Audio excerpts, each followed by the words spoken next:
Hello friends, स्वागत है आपका चेज द गोल के इस ऑनलाइन प्लेटफॉर्म पे। हम मेवाड़ के इतिहास को पढ़ रहे थे और मेवाड़ के इतिहास में हमने बप्पा रावल या कालबोज को डिस्कस कर लिया था। हमने क्या बताया था बप्पा रावल के बारे में? हमने ये कहा था कि बप्पा रावल को मेवाड़ के अंदर गुहिल वंश का वास्तविक संस्थापक माना जाता है।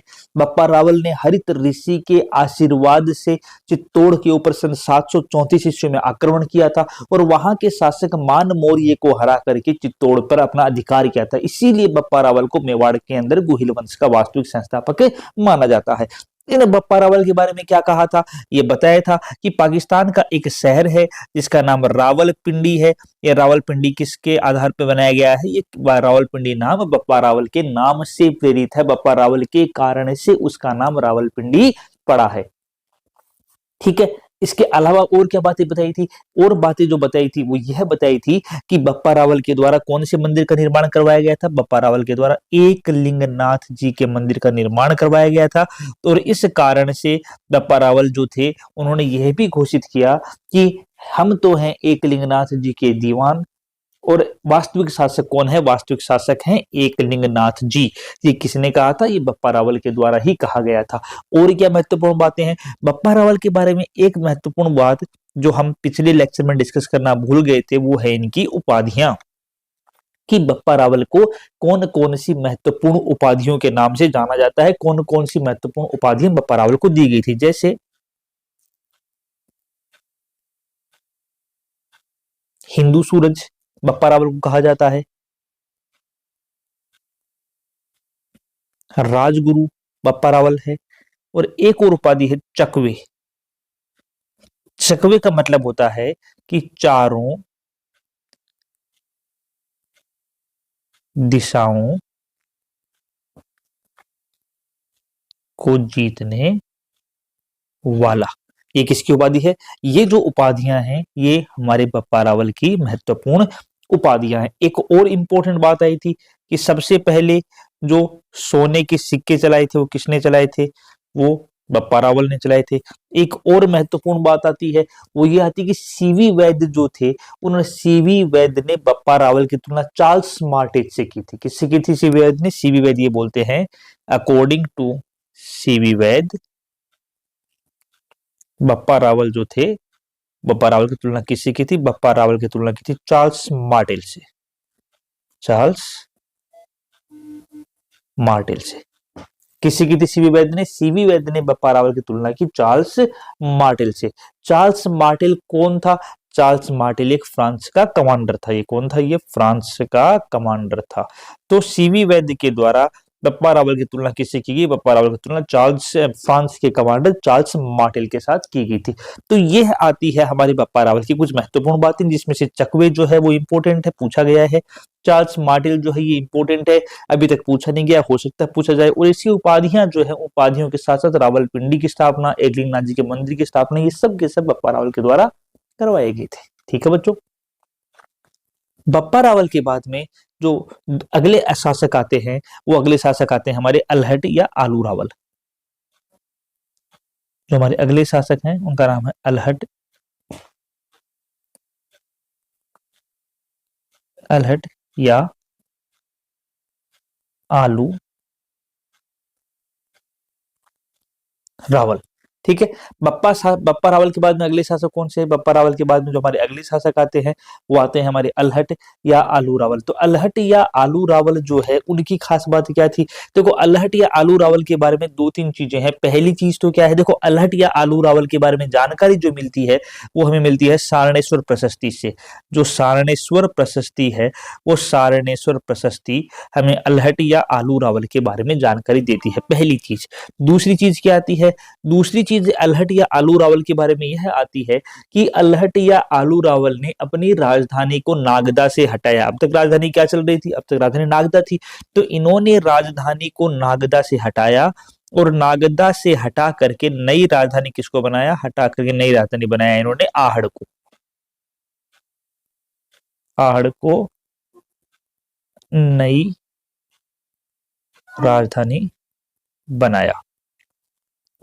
इन्होंने क्या किया? इन्होंने राजधानी अपनी कहां से हटाई?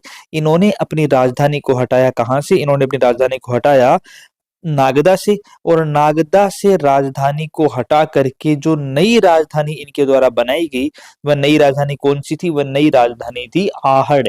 आहड़ इनके द्वारा बनाई गई नई राजधानी थी। अब ये जो हमारे अल्हड़ या आलू रावल है, ये और किस बात के लिए प्रसिद्ध है, और किस बात के लिए जाने जाते हैं? तो जो नौकरशाही है, उस नौकरशाही का जो शुरुआत हुआ था, वो नौकरशाही का शुरुआत वो अल्हड़ या आलू रावल के द्वारा की गई थी। यानी कि वर्तमान के अंदर जो पूरे देश में नौकरशाही चल रही है, उस नौकरशाही का जन्मदाता कोई है, तो वो कौन है? अल्हड़ या आलू रावल। तो नौकरशाही की शुरुआत किसने की थी? नौकरशाही की शुरुआत अल्हड़ या आलू रावल के द्वारा की गई थी। और एक चीज और की थी, जब इन्होंने आहड़ जो है, उस आहड़ के अंदर अपनी राजधानी शिफ्ट की, तो आहड़ में राजधानी शिफ्ट करके इन्होंने वहां पर एक मंदिर का निर्माण कराया, वराह मंदिर। आहड़ में इन्होंने वराह मंदिर का निर्माण भी करवाया। किन्होंने करवाया? अल्हड़ या आलू रावल के द्वारा आहड़ के अंदर वराह मंदिर का निर्माण भी करवाया गया। तो ये अल्हड़ या आलू रावल के बारे में। अच्छा, इसकी जो पत्नी थी अल्हड़ या आलू रावल की, उसका नाम क्या था? उसका नाम हरिया देवी था। इनकी पत्नी का नाम क्या था? इनकी पत्नी का नाम था हरिया देवी। तो ये बात आ गई हमारे पास अल्हड़ या आलू रावल की, कि अल्हड़ या आलू रावल के बारे में जानकारी किससे मिलती है? सारणेश्वर प्रशस्ति से मिलती है। पहली बार राजधानी को नागदा से हटाया, नागदा से हटा करके राजधानी को कहां स्थापित किया? आहड़ स्थापित किया। आहड़ में वराह मंदिर का निर्माण करवाया, नौकरशाही की शुरुआत की, और इनकी पत्नी का नाम क्या था? हरिया देवी जो था, इनकी पत्नी का नाम था। ये अल्हड़ या आलू रावल के बारे में कुछ महत्वपूर्ण जानकारी थी, जो हमारे बारे में, जो हमें अल्हड़ या आलू रावल के बारे में देखने को मिलती है। अल्हड़ या आलू रावल के बाद में उसका पुत्र नरवाहन गद्दी पर बैठा। नरवाहन के बाद में गद्दी पर बैठा शक्ति कुमार। शक्ति कुमार थोड़ा सा इंपॉर्टेंट शासक हो जाता है। शक्ति कुमार इंपोर्टेंट कैसे हो जाता है? शक्ति कुमार इंपोर्टेंट ऐसे हो जाता है कि जब शक्ति कुमार मेवाड़ की गद्दी पर था, तो उस समय क्या होता है? उस समय गुहिलों को पहली बार मेवाड़ छोड़ना पड़ता है। क्यों?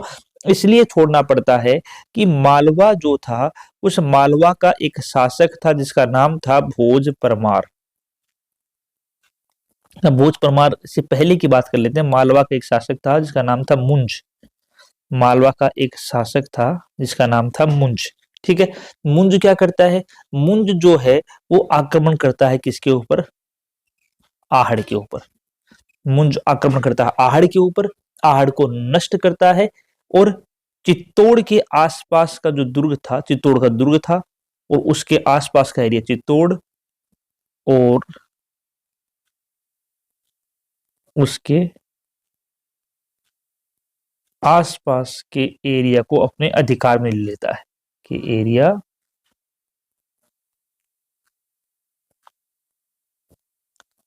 पर अधिकार कर लेता है। कौन कर लेता है? मुंज कर लेता है, पर अधिकार कर लेता है। यानी कि अब क्या हुआ? चित्तौड़ के ऊपर अधिकार हो गया, तो अब गुहिल जो थे वो पहली बार वहां से क्या हो गए? विस्थापित हो गए। अब मुंज के बाद में गद्दी पर बैठा उसका भतीजा। भतीजा कौन था मुंज का? मुंज का भतीजा था भोज परमार। और भोज परमार क्या करता है? भोज परमार के द्वारा यहाँ पर एक मंदिर का निर्माण करवाया जाता है जिसका नाम था त्रिभुवन नारायण का मंदिर। भोज परमार क्या करता है? भोज परमार एक मंदिर का निर्माण करवाता है। उस मंदिर का नाम क्या है? उस मंदिर का नाम है त्रिभुवन नारायण का मंदिर। इस त्रिभुवन नारायण के मंदिर का जो जीर्णोद्धार करवाता है, वो करवाता है मोकल। मोकल कौन था? मोकल महाराणा कुंभा के पिताश्री थे। तो त्रिभुवन नारायण के मंदिर का निर्माण करवाया गया भोज परमार के द्वारा, और इस भोज परमार के द्वारा बनवाई गई त्रिभुवन नारायण मंदिर का जीर्णोद्धार मोकल के द्वारा करवाया गया। इसीलिए उस मंदिर को बाद में मोकल का मंदिर या समिधेश्वर मंदिर, समिधेश्वर मंदिर, उसे मोकल मंदिर या समिधेश्वर मंदिर के नाम से भी जाना गया। और ये जानकारी कहाँ से मिलती है हमें? यह जानकारी मिलती है हमें अस्थिकुंड शिलालेख। जो अस्थिकुंड शिलालेख है, वो अस्थिकुंड शिलालेख हमें ये जानकारी देता है। ये सारी की सारी जानकारी कहाँ से मिलती है? इस जानकारी का स्रोत है हमारा अस्थिकुंड शिलालेख। तो अस्थिकुंड शिलालेख हमें यह जानकारी देता है कि त्रिभुवन नारायण का मंदिर भोज परमार ने बनवाया। भोज परमार के द्वारा बनवाए गए त्रिभुवन नारायण के मंदिर का जीर्णोद्धार जो था वो महाराणा मोकल ने करवाया, और महाराणा मोकल जो थे उनके द्वारा जीर्णोद्धार करवाए जाने के कारण से इस मंदिर को मोकल का मंदिर या फिर समिधेश्वर मंदिर के नाम से भी जाना जाता है। यही जो मोकल थे इनका पुत्र हुए थे हमारे महाराणा कुंभा, जिन्होंने क्या किया था, कुंभलगढ़ दुर्ग का निर्माण किया था, जिन्होंने सारंगपुर युद्ध के अंदर विजय प्राप्त की थी, जिन्होंने जो हमारा चित्तौड़ है इस चित्तौड़ के अंदर विजय स्तंभ का निर्माण करवाया था। तो महाराणा कुंभा इन मोकल के पुत्र थे, जिन्होंने क्या किया था, हमारे राजस्थान के अंदर भी वास्तु कला का या स्थापत्य कला का जो जनक कहा जाता है उसे भी महाराणा कुंभा को ही कहा जाता है। बहुत ही वीर शासक थे महाराणा कुंभा, लगभग 8 या 8.5 फुट इनकी हाइट थी। अगर आप कभी कुंभलगढ़ दुर्ग में जाओ तो कुंभलगढ़ दुर्ग के अंदर प्रवेश करने पर आपके दाएं हाथ की तरफ एक शिवलिंग बना हुआ है, एक शिव जी का मंदिर बना हुआ है। उस शिवलिंग की हाइट लगभग 5 फुट के आसपास है। तो ऐसा कहा जाता है कि महाराणा कुंभा जो थे वो बैठे बैठे उस शिवलिंग पर जल चढ़ा देते थे। तो उनकी हाइट का अंदाजा लगा सकते हो आपके, लगभग 8 8.5 फुट के आसपास क्या था, उनकी हाइट थी। तो यह जो मोकल है, इस मोकल के द्वारा मोकल मंदिर या समिधेश्वर मंदिर का जीर्णोद्धार करवाया गया, जिसे बाद में इस मंदिर के नाम से जाना जाने लगा। एक प्रशस्ति और मिलती है, कुंभलगढ़ प्रशस्ति। कुंभलगढ़ प्रशस्ति, कुंभलगढ़ प्रशस्ति क्या बोलती है? कुंभलगढ़ प्रशस्ति यह कहती है कि ये जो भोज परमार था, इस भोज परमार के द्वारा नागदा में एक तालाब बनवाया गया जिसका नाम है भोजसर तालाब। जो भोजसर तालाब है, इस भोजसर तालाब का निर्माण किसने करवाया था? इस भोजसर तालाब का निर्माण भोजसर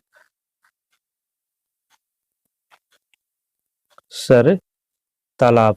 तो यह जो भोजसर तालाब है, इस भोजसर तालाब का निर्माण भी जो हमारे भोज परमार है उन भोज परमार के द्वारा करवाया गया। ठीक है, यहां तक की तो बात आ गई किसके बारे में? गुहिलों के विस्थापित होने के बारे में। और चित्तौड़ के ऊपर अधिकार किसका हो गया? परमार वंश का, यानी कि भोज परमार के द्वारा वहां पर अधिकार कर लिया गया। अब जो महत्वपूर्ण शासक आता है वो आता है आपका रण सिंह। अब जो महत्वपूर्ण शासक है रण सिंह आता है, लगभग 1158 ईस्वी के आसपास जो है वो गद्दी पर बैठता है। रण सिंह गद्दी पर बैठने का मतलब उत्तराधिकार तो रहेगा ही, हाँ उनका राजा जो है वो नहीं रहे वहां के, लेकिन उनके वंशज तो एक के बाद आते जाएंगे। तो अब जो वंशज आया वो आया रण सिंह। रण सिंह जो था, उस रण सिंह के 2 पुत्र थे। रण सिंह के समय में क्या हुआ? रण सिंह के समय में ही गुहिल जो थे वो 2 शाखाओं में बट गए। दो कौन कौन सी शाखाओं में बटे? रण सिंह के समय ही गुहिल 2 शाखाओं में बटे। एक के अंदर गद्दी पर एक का नाम था क्षेम सिंह, जो रण सिंह का पुत्र था। 2 शाखाएं कौन कौन सी? एक शाखाएं रावल शाखा आ गई और एक शाखा कौन सी आ गई? सिसोदा शाखा आ गई। तो रण सिंह का एक पुत्र क्षेम सिंह था। उस क्षेम सिंह ने क्या किया? इसने रावल शाखा की शुरुआत की। इसने कौन सी शाखा की शुरुआत की? रावल शाखा की शुरुआत की। और इसका दूसरा पुत्र था राहप। उस राहप ने क्या किया? सिसोदा गांव के अंदर सिसोदा ठिकाने की स्थापना की। और सिसोदा ठिकाने से क्या निकल के सामने? सिसोदा ठिकाने से निकल के सामने आए हमारे सिसोदिया। तो रण सिंह जो थे, उस रण सिंह के 2 पुत्र, एक का नाम क्षेम सिंह, एक का नाम राहप। राहप जो था उसने सिसोदा गांव में बसाया सिसोदा ठिकाना, जहां से निकले सिसोदिया। जो क्षेम सिंह था, उस क्षेम सिंह के द्वारा क्या किया गया? क्षेम सिंह के द्वारा रावल वंश की शुरुआत की गई। यानी कि अब गुहिलों से 2 शाखाएं निकल के सामने आएंगी। पहला हमारे पास रावल, दूसरा सिसोदा। ठीक है, रावल शाखा का अंत होता है रतन सिंह के साथ। रावल रतन सिंह थे जो अलाउद्दीन खिलजी के साथ युद्ध के अंदर लड़ते हुए क्या हुए थे? वीर गति को प्राप्त करते हैं। तो वहां तक रावल शाखा समाप्त हो जाएगी और फिर हमें क्या देखने को मिलेगा? हमीर सिसोदिया, विषम घाटी पंचानन, वहां से हमें सिसोदिया आगे देखते हुए मिलते हैं। तो महाराणा प्रताप क्या थे? सिसोदिया थे। ठीक है, तो रण सिंह के समय में क्या हुआ? सन 1158 ईस्वी के अंदर उनके 2 पुत्र आपके राहप और दूसरा कौन सा? क्षेम सिंह, इनके द्वारा क्रमशः रावल शाखा और सिसोदिया शाखा की स्थापना की गई। राहप के द्वारा सिसोदा गांव बसाया गया और सिसोदा ठिकाने की स्थापना की गई। ठीक है, अब जो क्षेम सिंह थे, इन क्षेम सिंह के 2 पुत्र थे। ठीक है। जो क्षेम सिंह थे, क्षेम सिंह के दो पुत्र थे। एक पुत्र का नाम था सामंत सिंह, एक पुत्र का नाम था कुमार सिंह। एक पुत्र का नाम क्या था? एक का नाम था सामंत सिंह, एक का नाम था कुमार सिंह। ठीक है। सामंत सिंह और कुमार सिंह, जब हमने जालोर के चौहान पढ़े थे तब हमने एक बात कही थी कि जो कीर्तिपाल चौहान था, जालोर के चौहान जब हमने पढ़े थे तो जालोर के चौहान में हमने क्या कहा था? जालोर के चौहान में हमने यही कहा था कि कीर्तिपाल चौहान जो था, उस कीर्तिपाल चौहान ने क्या किया था? कीर्तिपाल चौहान ने एक बार आक्रमण किया था मेवाड़ पर, हरा दिया था किसको? सामंत सिंह को हरा दिया था, और वहां पर कीर्तिपाल चौहान का अधिकार हो गया था। लेकिन हुआ क्या कि प्रजा के विरोध के कारण से और प्रजा की मिल रहे समर्थन के कारण से कुमार सिंह जो है वो प्रजा की मदद से क्या करता है? इस कीर्तिपाल चौहान पर आक्रमण करता है। आक्रमण करके कीर्तिपाल चौहान को हराता है। यहाँ पर जीत होती है किसकी? यहाँ पर जीत होती है कुमार सिंह की। और गद्दी पर कौन बैठता है? गद्दी पर बैठ जाता है अब कुमार सिंह। जीत करके गद्दी पर कौन बैठा? जीत करके गद्दी पर बैठा कुमार सिंह। तो यह जो कुमार सिंह है, यह कुमार सिंह के द्वारा वापस से मेवाड़ जो है, उस मेवाड़ पर क्या किया जाता है? अपना अधिकार किया जाता है। तो ये कुमार सिंह जो था, ये कुमार सिंह ही कीर्तिपाल चौहान को क्या करता है? कीर्तिपाल चौहान को यहाँ पर हराता है। तो इस प्रकार से अगर हम देखें तो राहप ठिकाना, सॉरी, जो आपका रावल शाखा जो है, उस रावल शाखा के अंदर जो कीर्तिपाल चौहान को हराने वाला काम किया था, जिसने जालोर पर अपना अधिकार कर लिया था, वो किसने किया था? वो कुमार सिंह जो थे, उस कुमार सिंह के द्वारा कीर्तिपाल चौहान को हरा करके मेवाड़ पर अपना अधिकार वापस कर लिया गया था। इसी कीर्तिपाल सिंह ने क्या, इसी जो अपने कुमार सिंह जो थे, इन कुमार सिंह ने क्या किया था? मेवाड़ पर वापस भी अपना अधिकार करने का काम इन कुमार सिंह के द्वारा ही पहले कीर्तिपाल चौहान को हराया, फिर मेवाड़ को वापस से अपने कब्जे के अंदर लिया। अब कीर्तिपाल कुमार सिंह, बार बार कीर्तिपाल चौहान नाम आ रहा है। कीर्तिपाल कित्तू एक महान राजा पहले संबोधित कर चुके हैं, तो हो सकता है कि कीर्तिपाल चौहान इसीलिए बार बार आ रहा हो। ठीक है। अब कुमार सिंह जो है, उन कुमार सिंह के बाद में गद्दी पर कौन बैठेगा? कुमार सिंह के बाद में गद्दी पर बैठते हैं हमारे जैत्र सिंह। कुमार सिंह के बाद में गद्दी पर बैठेंगे जैत्र सिंह।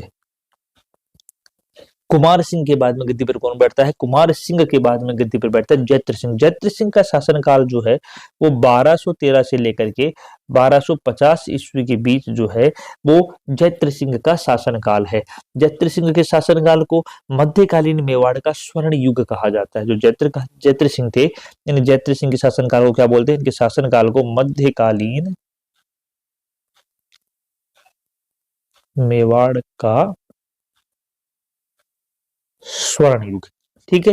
तो जैत्रकालीन जो जैत्र सिंह है, उन जैत्र सिंह के शासनकाल को मध्यकालीन मेवाड़ जो है, उस मध्यकालीन मेवाड़ का स्वर्ण युग भी कहा जाता है।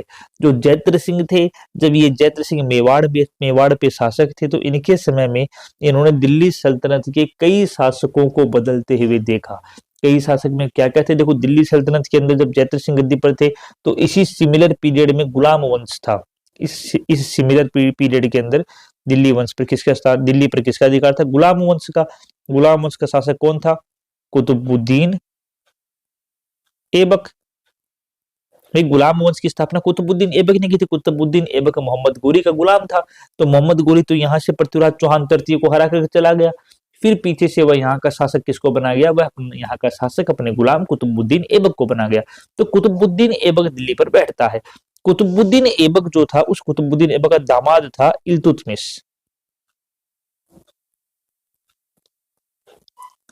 कुतुबुद्दीन ऐबक का दामाद कौन था? इल्तुतमिश। दामाद भी था और उसका गुलाम भी था। तो इसी जैत्र सिंह के समय के अंदर जो इल्तुतमिश है, ये इल्तुतमिश जो था वो दिल्ली सल्तनत के अंदर कहाँ का राजा था? वह दिल्ली सल्तनत या दिल्ली का राजा था। अब यह जो इल्तुतमिश है, ये इल्तुतमिश क्या करता है? यह इल्तुतमिश हमला करता है जैत्र सिंह पर। ठीक है। इल्तुतमिश क्या करता है? जैत्र सिंह पर हमला करता है। और जैत्र सिंह पर हमला करके यहाँ पर एक युद्ध होता है सन 1227 के आसपास, जिसका नाम है भूताला का युद्ध। ठीक है।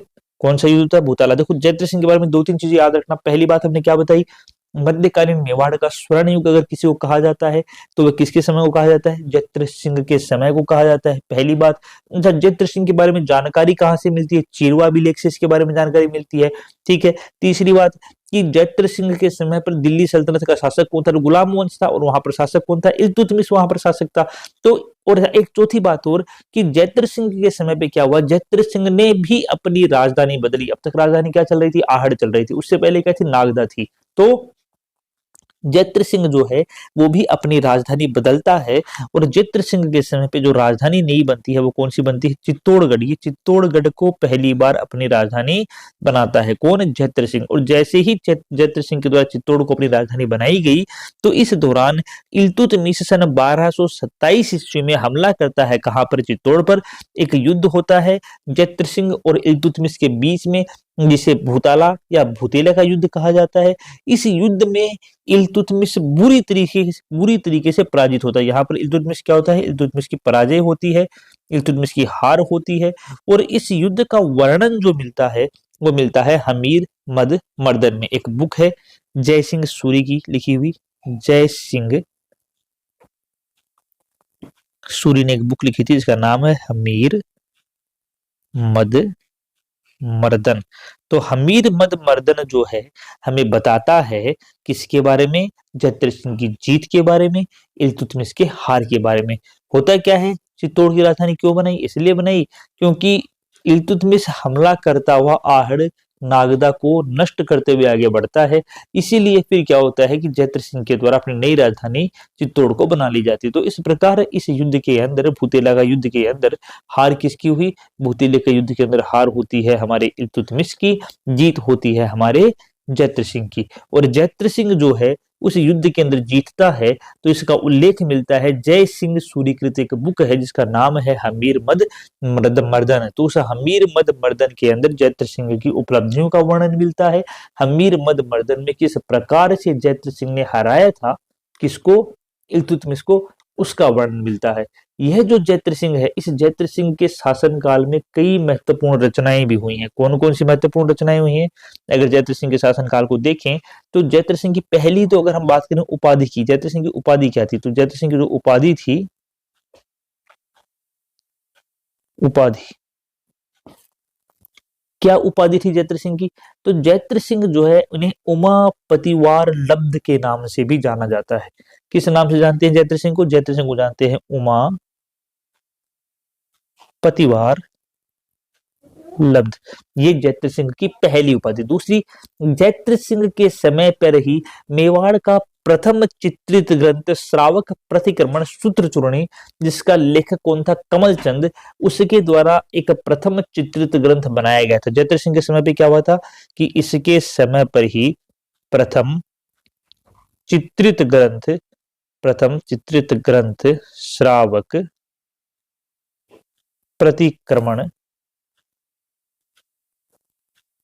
सूत्र चूर्णी, श्रावक प्रतिक्रमण सूत्र चूर्णी, इसका लेखक कौन था? इसका लेखक था कमलचंद। तो जयद्रथ सिंह के समय पर ही श्रावक प्रतिक्रमण सूत्र चूर्णी, जो मेवाड़ का प्रथम चित्रित ग्रंथ था, उसका लेख कौन लिखता है? लेखक कौन है उसका? कमलचंद। इसकी स्थापना, इसका जो निर्माण किया था वो श्रावक प्रतिक्रमण सूत्र चूर्णी का, वो जयद्रथ सिंह के समय पर ही हुआ था, ठीक है। और जयद्रथ सिंह की रानी का नाम था जैतल दे। उस रानी के द्वारा एक मंदिर बनवाया गया था। जयद्रथ सिंह की रानी का नाम क्या था? जयद्रथ सिंह की जो रानी थी उस रानी का नाम था जैतल दे। और उसके द्वारा एक श्याम पार्श्वनाथ मंदिर का निर्माण करवाया गया था। श्याम पार्श्वनाथ मंदिर का निर्माण करवाया गया, ठीक है। तो जयद्रथ सिंह की रानी थी, उसका नाम क्या था? उसका नाम था जैतल दे। और जैतल दे के द्वारा श्याम पार्श्वनाथ मंदिर का निर्माण करवाया गया। तो तीन महत्वपूर्ण चीज निकल के सामने जयद्रथ सिंह के बारे में।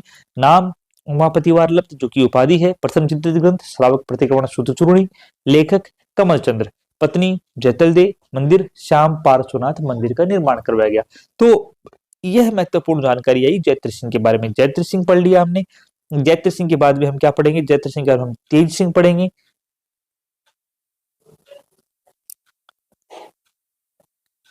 माफ कीजिएगा, ये जो उपलब्धियां मैंने बताई आपको, ये उपाधि ये जयद्रथ सिंह की नहीं थी, ये तेज सिंह की थी।